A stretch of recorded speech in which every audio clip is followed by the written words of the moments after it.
రంగారెడ్డి జిల్లా మోయినాబాద్ మండలం చులకలూరులో దారుణం జరిగింది. 4 ఏళ్ల చిన్నారిపై ఓ కామాంధుడు లైంగిక దాడికి యత్నించాడు. చిన్నారి గట్టిగా కేకలు వేయడంతో స్థానికులు అతన్ని పట్టుకుని దేహశుద్ధి చేశారు. అతన్ని మోయినాబాద్ పోలీస్ స్టేషన్లో అప్పగించారు. నిందితుడు చిలకలూరు గ్రామానికి చెందిన కైలాష్ గా గుర్తించారు. పోలీసులు కేసు నమోదు చేసి దర్యాప్తు చేస్తున్నారు. పలు సెక్షన్ల కింద కేసు నమోదు చేసి మోయినాబాద్ పోలీసులు దర్యాప్తు చేస్తున్నారు. మేము ఇక్కడికి పెయింటింగ్ పని చేసాము. ఇక్కడ మేము బతకడానికి వచ్చాము.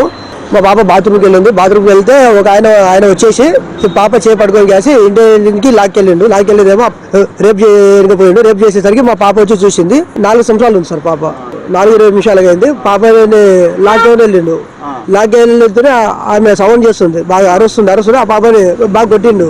ఇంకో పాప ఉంది, మా పెద్ద పాప 6 సంవత్సరాల పాప ఉంటుంది. ఆ పాప చూసిందేమో మాకు చెప్పగానే మేము పరిగెత్తుకుంటూ వెళ్ళాము. మన మైనాబాద్ పెట్రోల్ బంక్ కాడ దొరికిండు. ఆయన పట్టుకొని కాసి